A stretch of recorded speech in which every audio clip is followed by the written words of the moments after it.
So hello guys, my name is Rahul Prasad and I welcome you all to this channel Mission No Backlog.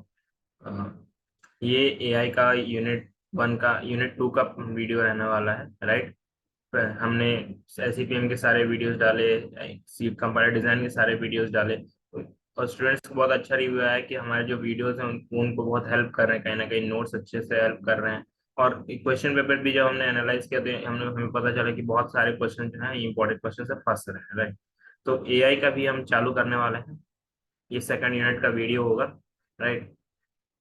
तो शुरू करते हैं second unit. मैं screen share कर देता हूँ।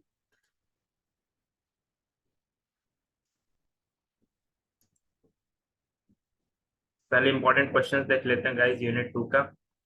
इंपॉर्टेंट क्वेश्चन पहला है एफओएल। एफओएल क्या होता है? First order predicate logic, right. फिर हम पढ़ेंगे फॉरवर्ड चेनिंग एंड बैकवर्ड चेनिंग का डिफरेंस, राइट। फिर पढ़ेंगे टेम्पोरल एंड स्पेशल रीजनिंग। फिर बेस थ्योरम पढ़ेंगे। फिर पढ़ेंगे totally planning and partially planning difference, right. ये 5 टॉपिक इंपॉर्टेंट है यूनिट 2 से, तो हम इन पांचों को आज कवर करेंगे। तो स्टार्ट करते हैं एफओएल से। एफओएल क्या होता है? First order predicate logic, right. तो इसका इंट्रोडक्शन या डेफिनेशन क्या है वो देख लेते हैं पहले तो। इसका first order predicate logic, also known as first order logic और एफओएल और first order predicate calculus, FOPC और एफओएल दोनों बोला जाता है इसको। तीन नाम है, first order predicate logic, first order logic और फर्स्ट ऑर्डर प्रेडिकेट कैलकुलस, तीन नाम है इसके, राइट। एग्जाम में किसी भी नाम से आ सकते हो, तो आपको तीनों नाम याद रखना है। Is a formal system used in mathematical logic and computer science. एक मैथमेटिकल लॉजिक के लिए कंप्यूटर साइंस में यूज होने वाला एक एक फॉर्मल सिस्टम है, ठीक है। It extends propositional logic by introducing quantifiers and predicates to express more complex statements, right. Propositional logic क्या होता है ये हमने पढ़ा है, लाइक इफ इफ इफ ये करो तो ये होगा, राइट। वो एक चीज था ना, like true true, false false, और एक आता था ट्रू एफ, ट्रू फॉल्स। तो एंड फंक्शन करेंगे अगर पी, ये पी है और ये क्यू है, तो इन दोनों के बीच अगर एंड करेंगे तो ट्रू ट्रू, दोनों अगर ट्रू होगा तो ट्रू होगा, बाकी सब में फॉल्स होगा, राइट। तो ये सब जो है प्रोपोजिशनल लॉजिक का था अपना। और करते हैं तो दो, जहाँ एक भी ट्रू है तो ट्रू हो जाएगा, बट अगर दोनों फॉल्स हैं तो फॉल्स होगा। ये अपने कुछ प्रोपोजिशनल लॉजिक था, राइट। तो ये जो प्रेडिकेट लॉजिक है ये इसी का एक्सटेंडेड वर्जन है, इसी का एडवांस्ड वर्जन है, जिसमें कि अपन क्वांटिफायर्स और प्रेडिकेट्स यूज करते हैं कॉम्प्लेक्स प्रोपोजिशनल लॉजिक्स को सॉल्व करने के लिए, राइट। कॉम्प्लेक्स स्टेटमेंट्स को सॉल्व करने के लिए। समझ आया? First order predicate logic prepositional logic का ही एक्सटेंडेड या एडवांस्ड वर्जन है, जो कि हम लोग यूज करते हैं टू सॉल्व कॉम्प्लेक्स स्टेटमेंट्स। समझ आया? ये इंट्रोडक्शन समझ आ गया, राइट। अब आते हैं कंपोनेंट्स के। इसके क्या क्या कंपोनेंट्स होते हैं? तो इस कंपोनेंट्स पहले प्रेडिकेट्स के बारे में पढ़ेंगे, फिर क्वांटिफायर्स के बारे में पढ़ेंगे, फिर वेरिएबल क्या होता है ये पढ़ेंगे, फिर कनेक्टिव्स पढ़ेंगे, राइट। एक एक करके चारों चीजें अपन पढ़ने वाले हैं गाइस। तो पहले पढ़ लेते हैं प्रेडिकेट क्या होता है। तो predicates are symbols that predicates are symbols that represent relations between objects or properties that objects possess। मतलब प्रेडिकेट्स जो है कुछ सिंबल्स होते हैं जो कि दो ऑब्जेक्ट के बीच के रिलेशन को डिफाइन करते हैं, राइट। जैसे कि यहाँ पे एग्जांपल है, ये यूनरी भी हो सकता है, एक एक ऑब्जेक्ट के बेस पे हो सकता है, और एनरी भी हो सकता है, मतलब बहुत सारे ऑब्जेक्ट्स के बीच का रिलेशन भी बता सकते हैं। यूनरी के एग्जांपल इज रेड, मतलब कोई कलर है, जैसे कि ये शर्ट हो गया, शर्ट इज रेड। शर्ट क्या है? ऑब्जेक्ट है। और इज रेड क्या है? प्रेडिकेट है, ठीक है। और एनरी मतलब इज मैरिड टू, ये एक एग्जांपल होगी, मतलब रवि इज मैरिड टू शिखा। यहाँ पे रवि और शिखा ये दोनों ऑब्जेक्ट हैं, और इज मैरिड टू प्रेडिकेट है, राइट। ये हो गया प्रेडिकेट। एक और एग्जांपल ले लो तो Ayush is bowling the ball to Vikas. यहाँ आयुष और विकास ऑब्जेक्ट है और इज बॉलिंग द बॉल जो है प्रेडिकेट है, राइट। ये हो गया प्रेडिकेट क्या होता है, ये समझ आया आपने। नेक्स्ट क्वांटिफायर्स पढ़ते हैं। Quantifiers introduce variables and specify the scope of those variables। मतलब ये वेरिएबल्स पे काम करता है, राइट। बेसिकली क्वांटिफायर जो है वेरिएबल्स से काम करता है। वेरिएबल्स क्या क्या कर सकते हैं वो ये क्वांटिफायर बताता है। Universal quantifiers assert that a statement holds for all objects in the domain, while existential quantifiers assert that there exists at least one object for each statement which is true, right। अब इसमें बता रहा है कि variables पे depend करता है, ये तो ठीक है, लेकिन इसमें दो टाइप की क्वांटिफायर आएंगे, एक यूनिवर्सल क्वांटिफायर, एक एग्जिस्टेंशियल क्वांटिफायर। यूनिवर्सल क्वांटिफायर वो कि जिसके लिए एक ऑब्जेक्ट जो है चाहे एक पर्टिकुलर डोमेन में चाहे वो स्टेटमेंट ट्रू हो या फॉल्स हो, राइट। यूनिवर्सल क्वांटिफायर उसको सही ही मानेगा। बट एग्जिस्टेंशियल क्वांटिफायर जो है वो सॉरी सही नहीं माने, वो वेरिएबल को ट्रू स्टेटमेंट हो या फॉल्स सबके लिए एक वेरिएबल असाइन करेगा, राइट। लेकिन एग्जिस्टेंशियल क्वांटिफायर ये करता है कि जो स्टेटमेंट सिर्फ ट्रू है ना, सिर्फ उन्हीं को वेरिएबल असाइन करेगा, फॉल्स स्टेटमेंट को वेरिएबल असाइन नहीं करेगा। ये है क्वांटिफायर। तो क्वांटिफायर बेसिकली क्या है, क्वांटिफायर ये है कि वेरिएबल को इंट्रोड्यूस करता है और वेरिएबल्स को असाइन का स्कोप जो है वो डिफाइन स्पेसिफाई करता है। दो टाइप के क्वांटिफायर होते हैं, universal quantifier and existential quantifier. Universal quantifier क्या करता है, यूनिवर्सल क्वांटिफायर ये करता है कि एक पर्टिकुलर डोमेन में जितने भी स्टेटमेंट्स रादर अनलेस मतलब कोई फर्क नहीं पड़ता कि वो ट्रू है या फॉल्स है, राइट, वो सबको वेरिएबल असाइन करेगा। बट एग्जिस्टेंशियल क्वांटिफायर ये करता है कि जो स्टेटमेंट सिर्फ ट्रू है एक पर्टिकुलर डोमेन में सिर्फ उन्हीं को वेरिएबल असाइन करेगा, बाकियों को नहीं करेगा, सॉरी, राइट, ओके। सो फिर तीसरा है variables. Variables represent objects or entities within the domain of discourse that can take on specific values when instantiated। Variable जो है ऑब्जेक्ट्स और एंटिटीज को रिप्रेजेंट करते हैं एक पर्टिकुलर डोमेन में, राइट। ये जो है कुछ स्पेसिफिक वैल्यूज ले सकते हैं जब हम इनको असाइन मतलब इंस्टांस करते हैं। इंस्टांस मतलब हम इसको क्या बोले हैं, स्टार्ट करने बोल दो, या जब इसमें हम कुछ वैल्यूज डालते हैं तब वो कुछ वैल्यूज असाइन स्टोर कर सकते हैं, ऐसा हो। चौथा होता है कनेक्टिव्स। तो connectives such as conjunction and disjunction और implification and if then and negation not are used to combine and modify logical statements। Connectives मेरे को बताने की जरूरत नहीं है, आप लोग को पता ही होगा, राइट। क्या होता है कंजक्शन में बताया था ट्रू फॉल्स, अगर एक भी चीज फॉल्स हुआ तो सब फॉल्स हो जाएंगे। डिसजंक्शन और एक भी चीज ट्रू हुआ तो सारे ट्रू हो जाएंगे। ये होते हैं कनेक्टिव्स, ठीक है। ये हो गए चार चीज। क्या पहला predicate, quantifier, variable and connective, ये इसके कंपोनेंट थे फर्स्ट और प्रेडिकेट लॉजिक के। फिर पढ़ते हैं सिंटैक्स एंड सेमेंटिक्स। तो सिंटैक्स पहला क्या है, FOL has a well-defined syntax that includes variable, predicates, quantifier and connectives। First और प्रेडिकेट लॉजिक एक वेल डिफाइंड के पास एक वेल डिफाइंड सिंटैक्स होता है जिसमें कि आप वेरिएबल होता है, प्रेडिकेट होता है, क्वांटिफायर होते हैं, कनेक्टिव्स होते हैं, राइट।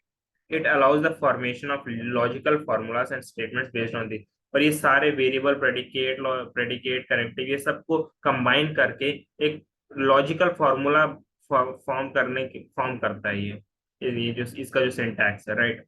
तो क्या होता है सिंटैक्स फॉर फर्स्ट और प्रेडिकेट लॉजिक का, एक वेल डिफाइंड सिंटैक्स होता है जिसमें कि प्रेडिकेट होते हैं, कनेक्टिव्स होते हैं, वेरिएबल्स होते हैं और क्वांटिफायर्स होते हैं, और ये सारे को यूज करके एक लॉजिकल फॉर्मूला फॉर्म करते हैं। फिर आता है semantics. FOL has formal semantics that assign meaning to its syntax। अब हम लोग जो भी सिंटैक्स हो गया, जैसे कंपाइलर डिजाइन में अपन पढ़े थे ना, पहले सिंटैक्स एनालिसिस होता है, फिर सिमेंटिक एनालिसिस। सिंटैक्स में क्या होता है, जो टोकन बना है उसको वो सिंटैक्टिकली चेक करता है हर एक चीज सही है कि नहीं, लेकिन उसका मीनिंग सिंटैक्स से मतलब नहीं रखता।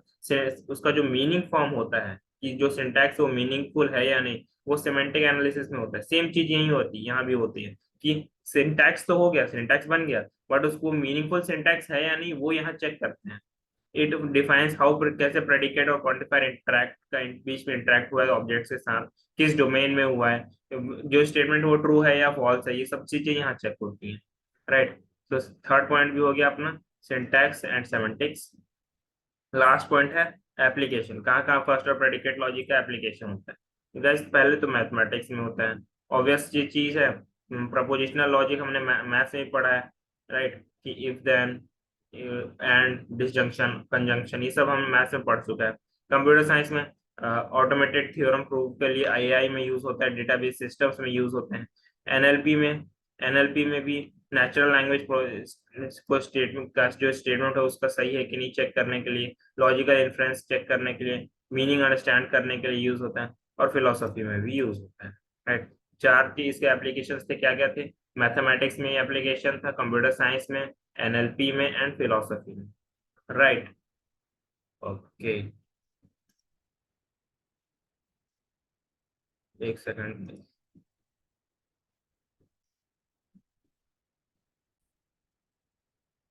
या तो मैं फिर से स्क्रीन शेयर कर देता हूँ, सॉरी फॉर डिस्ट्रप्शन। एक्चुअली मेरा लैपटॉप का पावर खत्म, बैटरी खत्म हो गया था चार्ज पे लगाने के। सो या नेक्स्ट टॉपिक है difference between forward chaining and backward chaining, right. So दोनों के बीच का डिफरेंस पढ़ेंगे अपन। फॉरवर्ड चेनिंग, पहला है कि फॉरवर्ड चेनिंग क्या होता है। So when based on available data a decision is taken, then the process called forward chaining. एक किसी भी मतलब आपको कोई डेटा दिया गया है, राइट, और उस डेटा के बेस पे आप कोई डिसीजन लेते हो, उसको बोलते हैं फॉरवर्ड चेन, राइट। लेकिन वहीं बैकवर्ड चेनिंग का डिफरेंस है, backward chaining starts from the goal and works backward to determine what facts must be asserted so that the goal can be achieve. मतलब आप बैकवर्ड चेनिंग ये होता है कि आप जो है ना, मान लीजिए आपको कोई सॉफ्टवेयर दिया गया, राइट, आपको सॉफ्टवेयर पता है क्या है, लेकिन आपको एक काइंड ऑफ चुल मची है कि आपको जानना है कि ये कैसे बना, राइट। तो वही सॉफ्टवेयर आपको पूरा मतलब आउटपुट मिला है, आउटपुट से आप बैकवर्ड होके होते होते जा रहे हो कि ये कैसे कैसे बना, राइट। गोल से आप बैकवर्ड करके जा रहे हो कि क्या क्या फैक्ट्स लगे, क्या क्या चीजें यूज हुई, ये सब कुछ जानने के लिए जो आप कर रहे हो पूरा प्रोसेस, उस प्रोसेस को बोलते हैं backward chaining, right. So forward, दूसरा पॉइंट है forward chaining is known as data driven techniques because we reach the goal using the available data. Forward chaining को डेटा ड्रिवन टेक्निक भी बोलते हैं क्योंकि हम जो डेटा हमको दिया गया है उसके बेसिस पे हम गोल पे रीच करते हैं, राइट। लेकिन बैकवर्ड चेनिंग को गोल ड्रिवन टेक्निक बोलते हैं क्योंकि हम गोल से स्टार्ट करते हैं और सारे जो फैक्ट्स होते हैं और इनिशियल स्टेट तक पहुंचते हैं, गोल से स्टार्ट होकर इनिशियल स्टेट तक पहुंचते हैं ताकि हम सारे फैक्ट्स जो है उसको एक्सट्रैक्ट कर सकें कि कैसे बना है, राइट। सो पहला पॉइंट डेफिनेशन, फॉरवर्ड चेनिंग क्या है? Forward chaining is the process when when based on available data a decision is taken is called forward chaining। और गोल गोल से लेके बैकवर्ड करते करते सारे फैक्ट्स को डिटरमाइन करने के प्रोसेस को बैकवर्ड चेनिंग बोलते हैं। फॉरवर्ड चेनिंग क्या है? डेटा ड्रिवन टेक्निक है। और बैकवर्ड चेनिंग क्या है? गोल ड्रिवन टेक्निक है। दो पॉइंट हो गए, राइट। तीसरा है forward chaining is a bottom up approach, right, और backward chaining is a top down approach, ठीक है। फिर है fourth point, it applies breadth first strategy, और backward chaining applies depth first strategy, right.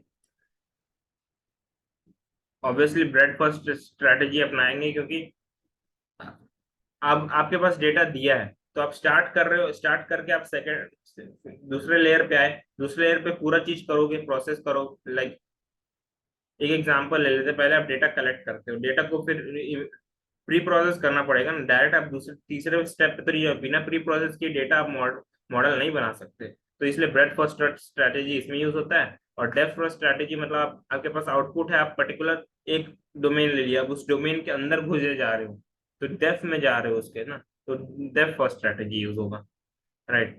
Fifth point इसमें यह है कि its goal is to get the conclusion, और इसका इस goal is to get the possible facts और required data. Forward chaining obviously हम स्टार्ट से एंड कर रहे हैं तो अपने को कंक्लूजन तक पहुंचना है, लेकिन बैकवर्ड चेनिंग में हम एंड से टॉप जा रहे हैं तो सारे जो रिक्वायर्ड डेटा है हमको उसको एक्सट्रैक्ट करने के लिए यूज होता है, राइट। फिर सिक्स पॉइंट है slow as it has to follow all the use all the rules, और ये fast as it has to use only a few rules. इसमें कुछ रूल्स होते हैं फॉरवर्ड चेनिंग में, तो इसलिए सॉरी फॉरवर्ड चेनिंग में ज्यादा रूल्स होते हैं, तो इसलिए ये जो प्रोसेस है वो स्लो है, और बैकवर्ड चेनिंग में कम रूल्स होते हैं, तो इसलिए प्रोसेस जो है फास्ट है। लास्ट सेकंड नेक्स्ट पॉइंट है it operates in forward direction, that is it works from initial state to final state. Forward direction use होता है गाइस, हाँ, मतलब स्टार्टिंग से लेके एंडिंग तक पूरा प्रोसेस वाइज सीक्वेंस वाइज जाता है। लेकिन बैकवर्ड चेनिंग जो है it operates in backward direction, that is it works from goal to reach initial state. Obviously forward chaining में क्या था, अपने को डेटा दिया, अपने को कंक्लूजन पहुंचना है, तो स्टार्ट इनिशियल स्टेट से फाइनल स्टेट पहुंच रहा है। लेकिन बैकवर्ड चेनिंग बैकवर्ड डायरेक्शन पीछे के डायरेक्शन में जाता है, क्योंकि अपने को गोल से फाइनल स्टेट से अपने को इनिशियल स्टेट में जाना रहता है। Okay, last point forward chaining is use for planning monitoring control and interpretation application, and backward chaining is used in automated inference engines, theorem proofs, proof assistant etcetera. ये इसका application हो गया, right. सो आप एक बार पढ़ लेंगे इसको, ये एग्जाम में आ सकता है ये डिफरेंस, राइट। सो दूसरा टॉपिक भी होगा, तीसरा टॉपिक पढ़ते हैं guys temporal and spatial reasoning. पहले पढ़ते हैं टेम्पोरल रीजनिंग क्या होता है। तो पहला पॉइंट है टेम्पोरल रीजनिंग में डेफिनेशन। और भी गाइस की सारे जो नोट्स हैं हम आपको डिस्क्रिप्शन में प्रोवाइड कर देंगे, तो आप वहां से डाउनलोड करें एंड पढ़ें उसको अच्छे से। वीडियो समझ नहीं आ रहा तो वीडियो को रिवाइंड कर करके देखें, और हमारा व्हाट्सएप नंबर भी आप सबके पास है, अगर कोई डाउट आता है तो फिर तो कोई सब बिना किसी संकोच के feel free to contact us, right. हम ऐसा नहीं करना है कि रात के 10-11 बज रहे तो अभी कांटेक्ट कर लें, नहीं। आपको जब भी डाउट है आप हमसे कांटेक्ट करें, हम जल्द से जल्द उसका आंसर मतलब सॉल्यूशन प्रोवाइड करने का ट्राई करें, राइट, जितना भी हमसे बन पाएगा। सो या थर्ड टॉपिक पढ़ते हैं temporal and spatial reasoning guys. उससे पहले पानी ब्रेक हो जाए।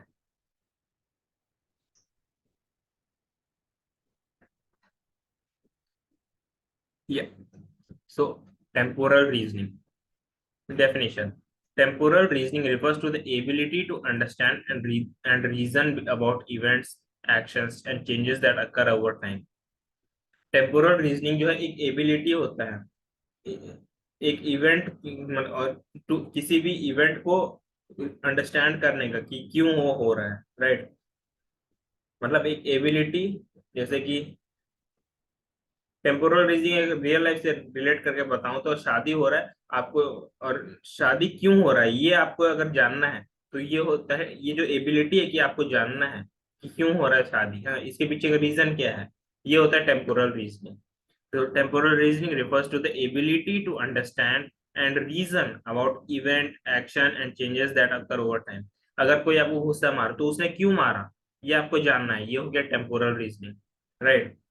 अगर एक कार है एक ट्रक से टकरा गई तो क्यों टकराई, ये होता है, इसके बारे में जो रीजन है, जो एबिलिटी है आपको अंडरस्टैंड करने का, ये होता है टेम्पोरल रीजन, राइट।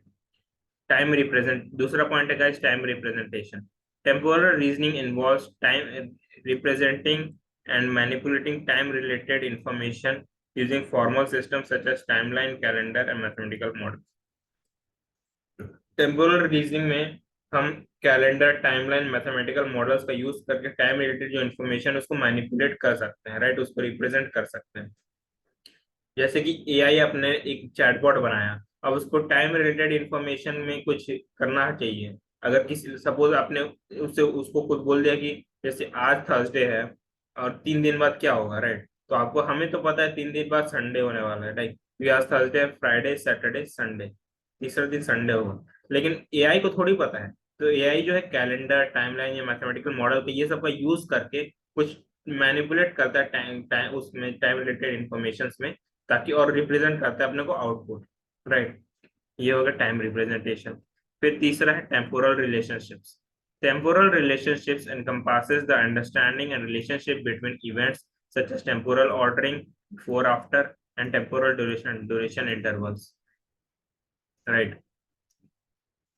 मतलब कि टेम्पोरल रीजनिंग जो है कुछ इवेंट जैसे हो रहे हैं उनके बीच में जो है रिलेशनशिप क्या है, ये मतलब अंडरस्टैंड करने में हेल्प करता है, राइट। लाइक बहुत सारे मतलब इंस्टाग्राम रील्स में आपने देखा होगा बिफोर एंड आफ्टर, कि पहले क्या थे आज क्या है। ये एक ट्रेंड भी एक बार चला था कि सेलिब्रिटी का देख लो कि पहले क्या थे अब क्या है, before after, before and after pick, right. तो ये जो बीच का ये जो रिलेशनशिप बिफोर एंड आफ्टर का, ये जो इसका अंडरस्टैंडिंग करने का जो टेक्निक है वो टेम्पोरल रीजनिंग प्रोवाइड करता है, राइट। अब एआई को भी अगर ये एआई में पढ़ रहे हैं हम लोग, तो एआई को भी अगर जरूरत है ये सब जानने का, तो वो टेम्पोरल रीजनिंग का हेल्प से ये कर सकता है, राइट। फिर फोर्थ पॉइंट है गाइस, रीजनिंग टास्क।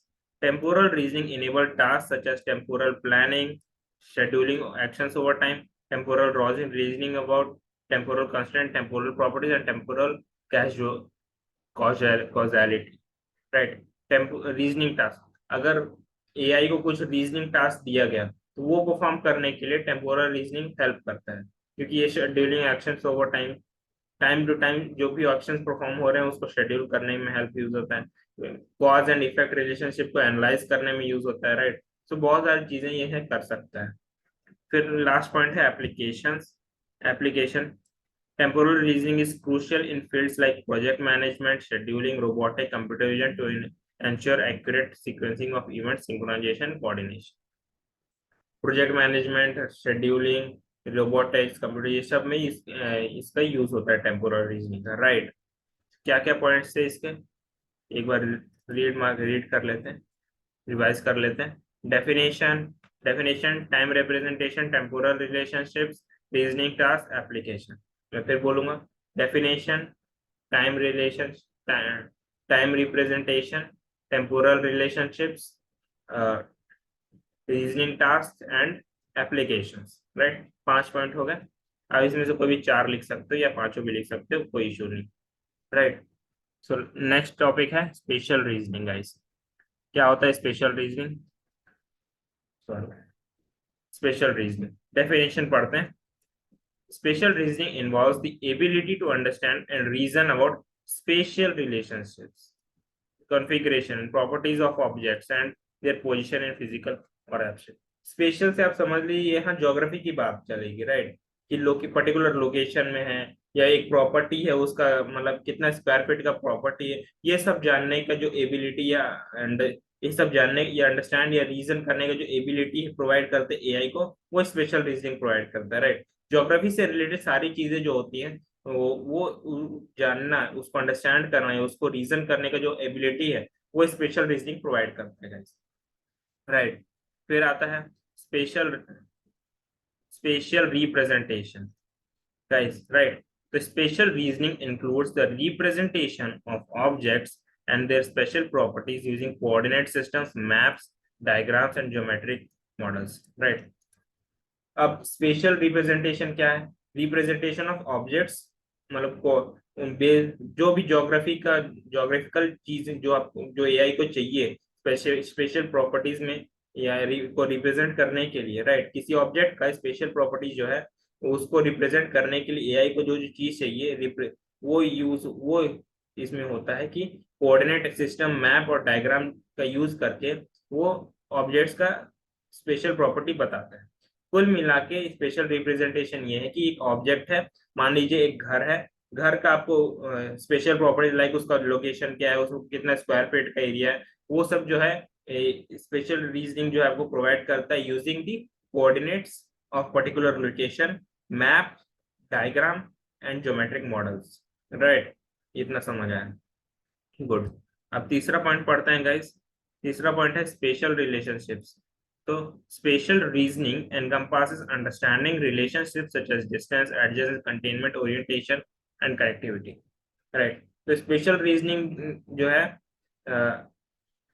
ये मतलब एक जो आप घर ले रहे हो, राइट, तो घर जो है एक पर्टिकुलर जगह से कितना डिस्टेंस पे है, ये जो इसका रिलेशनशिप कि ओरिएंटेशन कैसा है घर का, कनेक्टिविटी कैसी है बाहर के चीजों से, एक कॉलोनी में घर ले रहे हो या कहाँ ले रहे हो, एक पर्टिकुलर एक दूर के एरिया, आउटर एरिया में ले रहे हो, ये सारी जो रिलेशनशिप्स होती हैं, ये सारी जो डिस्टेंस, एडजेंसी, कंटेनमेंट हो गया, ओरिएंटेशन, ये सारी जो रिलेशनशिप्स होती हैं, इसको अंडरस्टैंड करने का फीचर कौन प्रोवाइड करता है? स्पेशल रीजनिंग प्रोवाइड करते हैं एआई को, राइट। यस, तो ये भी समझ आया। फिर आता है रीजनिंग टास्क, राइट, कि रीजनिंग टास्क वही है कि स्पेशल प्लानिंग करने के लिए जो टास्क स्पेशल रीजनिंग प्रोवाइड करता है, राइट।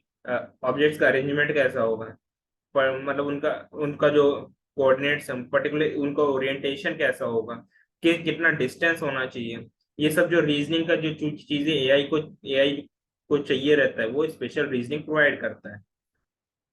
फिर एक आता है guys example, sorry application. Special reasoning is essential in fields like architecture, engineering, geography, computer graphics, robotics etcetera and virtuality. ये सारी चीजों में इसका एप्लीकेशन है गाइस।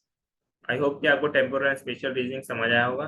पॉइंट सेम है गाइस, पॉइंट्स में बिल्कुल चेंजेस नहीं है। Definition, special representation, special relationship and reasoning task and applications, right. पांचों पॉइंट सेम है, बस इसमें स्पेशल यहाँ ज्योग्राफी की बात हो रही है, वहाँ टेम्पोरल सारी टाइमली रिलेटेड चीजों की बात हो रही थी, बस। समझ आएगा इस? यस।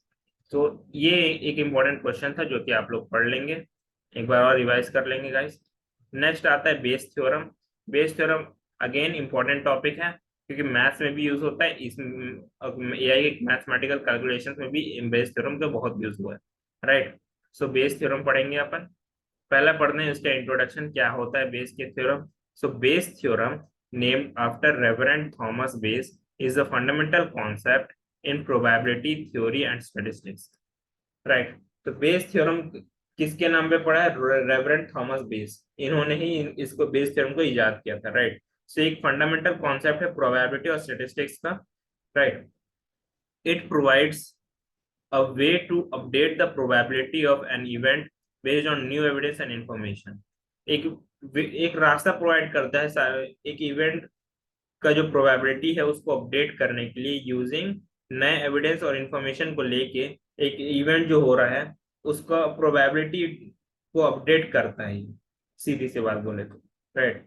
रियल लाइफ से एग्जाम्पल से रिलेट करते हैं। आप एक शादी हो रहा है, वहां पे सपोज करो कि बहुत सारे शादी में जो है बहुत सारे कॉन्ट्रैक्ट दिए जाते हैं। मान लीजिए कि खाने पीने का जो कॉन्ट्रैक्ट है वो किसी और को दिया है, लेकिन फिर एंड में जाके वो बोलता है कि हमसे नहीं हो पाएगा, तो वो कॉन्ट्रैक्ट उठा के किसी और को दे दिया।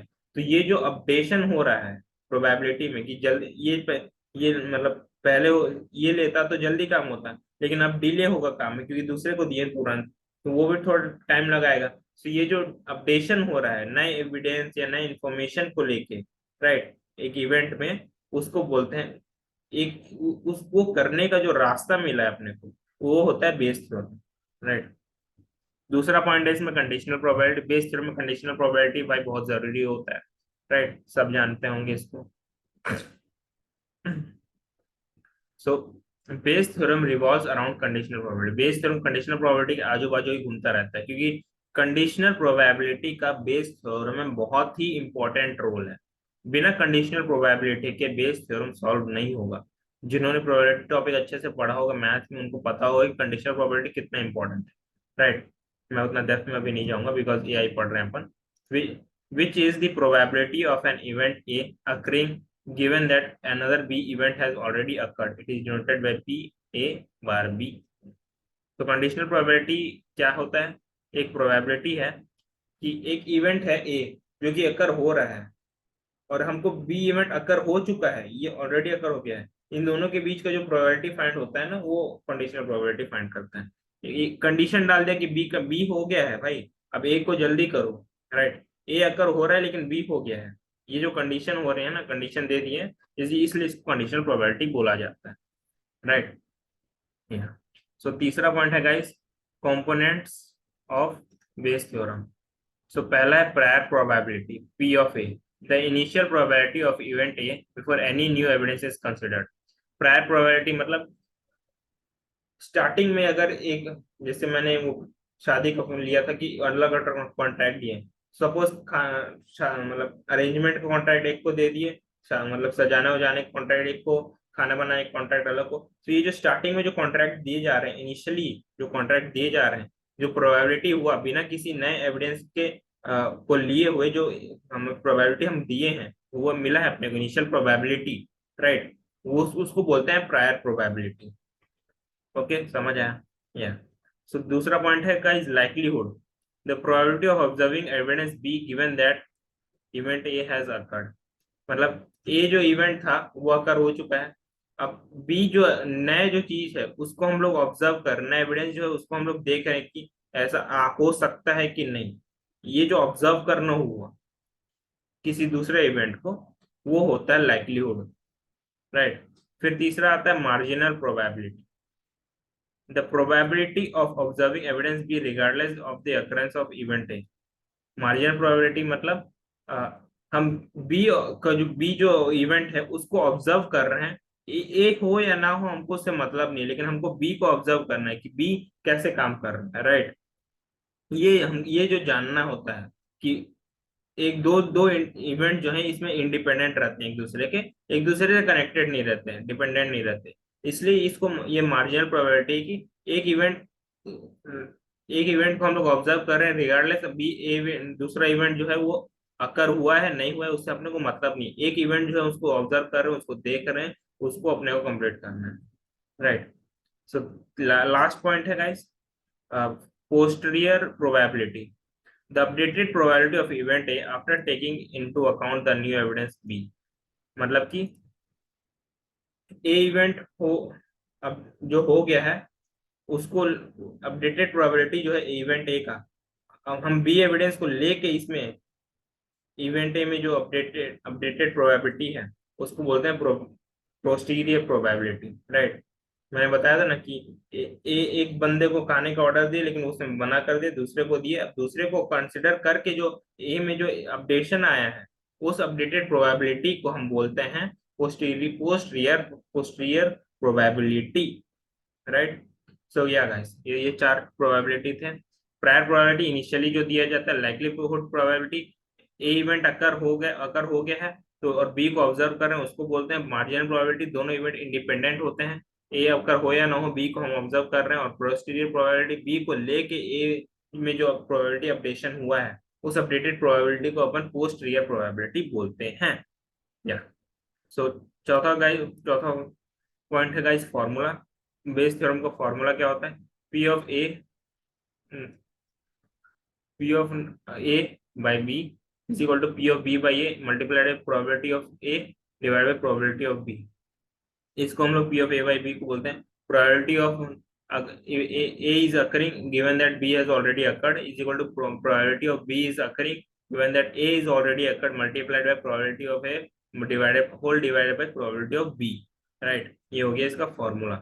फिर guys interpretation, Bayes theorem allows us to revise our initial belief or probability prior based on new information likelihood and calculate the revised probability posterior, right। Likelihood और प्रायर प्रोबेबिलिटी को यूज करके हम जो पोस्टीरियर प्रोबेबिलिटी कैलकुलेट करते हैं वो Bayes theorem के through ही करते हैं, राइट। ये बता रहे हैं, ये पॉइंट ये बताना चाह रहे हैं कि प्रायर और लाइक्लीहुड प्रोबेबिलिटी को यूज करके जो अपन पोस्टीरियर प्रोबेबिलिटी फाइंड करते हैं वो बेस थ्योरम के थ्रू करते हैं, यस। नेक्स्ट पॉइंट है guys Bayesian interface inference, sorry, Bayes theorem is a fundamental tool in Bayesian inference, a statistical approach that involves updating beliefs and probabilities as new evidence is obtained। Bayesian inference जो है Bayes theorem जो है एक fundamental tool है Bayesian inference का, ये एक statistical approach है जो कि सारे बिलीफ और प्रोबेबिलिटी को अपडेट करता है, जब जैसी न्यू एविडेंस हमको मिला सारे ये जो चीजें हैं उनको अपडेट करने लगता है, राइट। जितने भी बिलीफ हैं जितने भी प्रोबेबिलिटी हैं सारी चीजों को अपडेट करने लगता है, ये होता है बेसियन इन्फ्रेंस, स्टैटिस्टिकल अप्रोच है गाइस, राइट। ओके, फिर आता है एप्लीकेशन, बेस थ्योरम कहाँ कहाँ अप्लाई होता है, ये इंपॉर्टेंट पॉइंट होगा। मेडिकल डायग्नोसिस में अप्लाई होता है, स्पैम फिल्टरिंग में अप्लाई होता है, मशीन लर्निंग में अप्लाई होता है, राइट। फिर आता है इसके स्ट्रेंथ क्या है, इस मतलब इसके एडवांटेजेस या इसके लिमिटेशंस क्या है ये देख लेते हैं। So Bayes theorem provides a systematic framework for incorporating evidence and updating probabilities. एक सिस्टमैटिक फ्रेमवर्क प्रोवाइड करता है प्रोबेबिलिटीज को अपडेट करने का या एविडेंस को इनकॉर्पोरेट करने के लिए। एक इट्स प्रैक्टिकल यूज में be limited by the availability of and reliability of data, the assumption and the complexity of problem at hand, right? तो ये इसके कुछ limitations और strengths है guys। ये 8 पॉइंट आपको याद कर लेंगे एक बार अच्छे से। पहला क्या है, introduction, conditional probability, components of Bayes theorem, formula, फिर interpretation, Bayesian influence, application and strength and limitation. ये 8 पॉइंट है गाइस। ये 8 पॉइंट अगर आप इसमें कर लेते हो तो इसमें आपको 8 के 8 मार्क्स मिल जाएंगे confirm, right? Yes. So yeah guys, last topic है गाइस अपना, difference between totally planning and partially planning, right? So yeah start करते हैं गाइस इस टॉपिक को। इसमें पहला एस्पेक्ट है अपना डिपेंडेंसी हैंडलिंग। क्या होता है डिपेंडेंसी? टोटली ऑर्डर प्लानिंग में strict temporal ordering of actions होते हैं, और भी यहाँ पार्शली ऑर्डर में फ्लेक्सिबल टेम्परिंग और टेम्पोरल ऑर्डरिंग ऑफ एक्शंस होते हैं, राइट? फिर आता है एग्जीक्यूशन ऑर्डर। सीक्वेंसली इसमें एग्जीक्यूट होते हैं लेकिन इसमें कॉन्करेंट एग्जीक्यूशन होता है। फिर तीसरा पॉइंट है scheduling flexibility, limited flexibility in scheduling actions.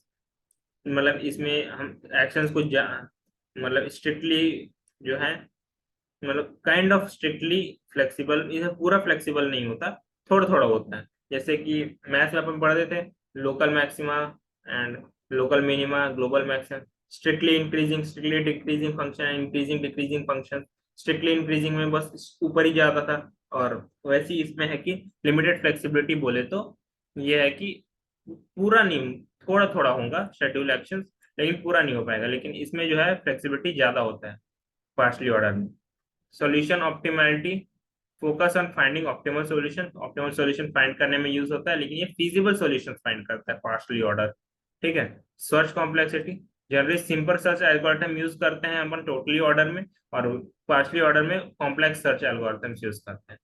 Plan length, longer plans due to strict ordering constraints, potentially shorter plans due to concurrency. क्योंकि इसमें स्ट्रिक्ट ऑर्डरिंग होता है ना, स्ट्रिक्ट टेम्पोरल ऑर्डरिंग होता है एक्शन का, तो इसलिए इसमें लंबा प्लान चाहिए रहता है, लेकिन इसमें पोटेंशियल शॉर्ट टर्म कॉन्करेंसी होता है। Action dependencies, all dependencies must be explicitly specified, some dependencies can be left unspecified. सारे डिपेंडेंसी जो है टोटली ऑर्डर में स्पेसिफाई होनी चाहिए, वरना ये काम नहीं करेगा। लेकिन पार्शियल डिपेंडेंसी में ऐसा नहीं है। पार्शली प्लानिंग, ऑर्डर प्लानिंग में डिपेंडेंसी जो है, वो कुछ डिपेंडेंसी आप ऐसे छोड़ भी सकते हो बिना स्पेसिफाई किए। फिर आता है plan execution, follows a fixed linear sequence of actions. लेकिन यहाँ पे मे अलाउ फॉर इंटरलीव्ड एग्जीक्यूशन और एक्शंस। एक लीनियर सीक्वेंस मतलब फॉलो करता है, लेकिन इसमें कोई लीनियर सीक्वेंस फॉलो नहीं होता है, राइट? तो ये गाइस 8 पॉइंट थे इसके। 8 कितना, 1 2 3 4 5 6 7 8, 8 पॉइंट, या। तो ये था गाइस यूनिट 2। आई होप कि आप लोगों को सब सारी चीजें समझ आई होंगी। तो यह इसकी नोट्स जो हम डिस्क्रिप्शन बॉक्स में डाल देंगे, go and check it out. And जो भी डाउट है आपको, आप या तो व्हाट्सएप मैसेज कर सकते हैं या कमेंट डाउन बिलो। हम जितना जल्दी हो सके उसको रिप्लाई करने का ट्राई करेंगे, और we will provide you the best solution we could. So yeah, that's all for today guys, today's guys, this video. यहाँ पे ये वीडियो कंप्लीट होता है। एंड आप लोग सब्सक्राइब नहीं कर रहे हो यार, चैनल को सब्सक्राइब करो जल्दी जल्दी, या ये हमको भी थोड़ा सपोर्ट करो गाइस। Mission no backlog.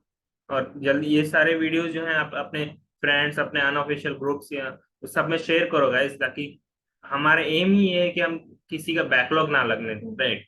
सो या अपने सारे दोस्तों को शेयर करो ताकि वो भी इससे पढ़ें और उनके भी मार्क्स अच्छे आए एंड उनका भी बैकलॉग ना लगे, राइट? तो yeah guys, that's all for today's video. Thank you so much. Bye bye bye.